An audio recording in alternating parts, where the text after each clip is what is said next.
MaxRack is definitely one of those only at Star Trek type of products.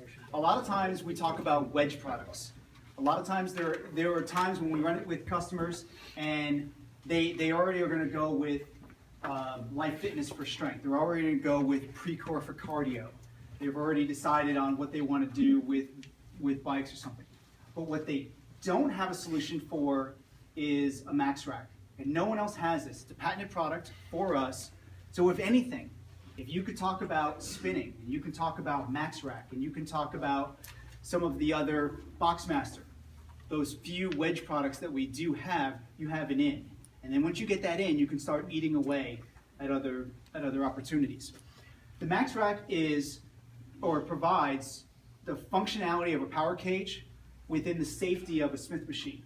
All right? One of the biggest drawbacks of a Smith machine is that you are forced to conform your body to the path of motion of the bar on a Smith machine.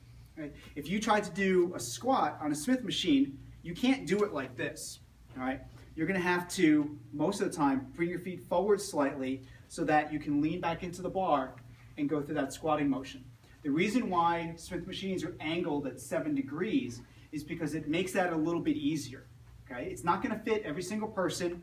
There's sometimes an adaptability that you have to make, but it better gives you that opportunity to go through a squatting motion.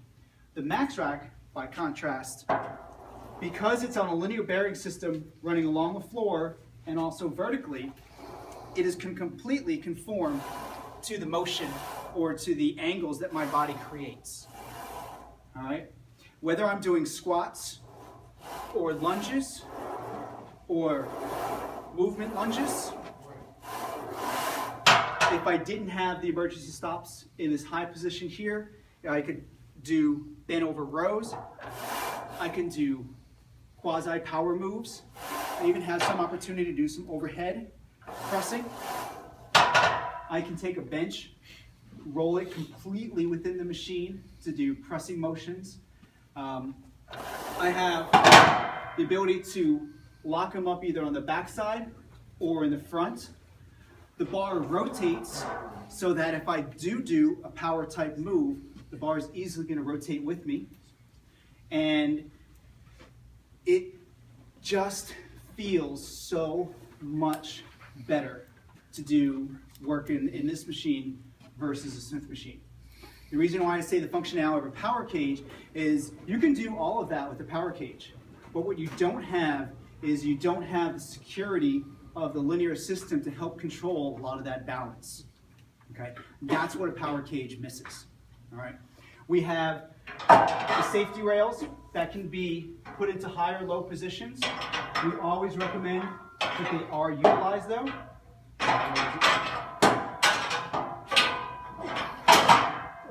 I was going backwards, I couldn't see the small little slots, okay? Edit that out. But we always recommend using the adjustable stops, okay?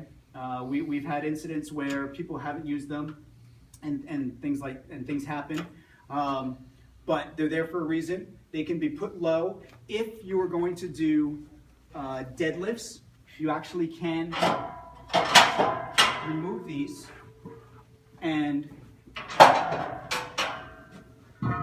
if I had weight on the bar, okay, I can have it all the way down and notice it's not hitting the frame there, it's landing on bumpers, but I can go through motions. Really bad power move, but it does allow you to get all the way down.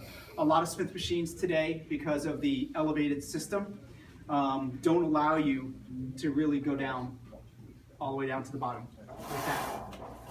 Another nice feature of this machine, anyone here, if you've ever been personal trainer, I kind of threw this out before, being a personal trainer, but when you're spotting somebody doing squats on a power cage or anything, you got to get really close to them, all right? So you're actually standing right in back of them and kind of with them as they're going through that squat motion, especially if they're newer at doing the exercise. But if somebody's not comfortable with someone standing in their personal space too much, it can be a problem. The beauty of this machine, though, is I can spot somebody from the side. So if Ashley, right? Do you want to come in here for a second?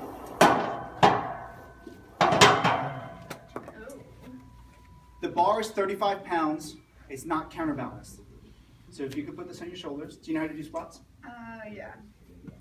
Sort of. Kind of, sort of? Yeah. Okay. So lift it up and walk forward a little bit. So as she's doing a squat, I could be standing here, because one of the things that you find out when people use this for the first time is they're not used to how smooth it is and how fast it moves. So I'll go through a squat motion. And then as she comes up, I can be right here, so that if she were to do a power up and it would pull her off balance slightly, I'm standing right here and I can grab that bar. All right, but in general, do another squat. She's going through squats, I can be right there. All right, sit back a little bit more as you do it. Keep your feet flat on the ground. Okay, see, so she started tilting back a little bit. All right, I got the bar. Thank you. Spotting wise, it's a great position to be in on the outside of the machine. Not only can I grab the bar and have control of it, I can also watch her form. All right, I'm not going to critique her form in front of all of you, but I could give her cues on what she can do to make her squat better, because I'm not standing behind her, I'm standing on the side of her. It's one of the beauties of this machine. All right, has everybody been able to play on this in the past? Yeah? How much does the bar weigh? 35 pounds. What two machines is this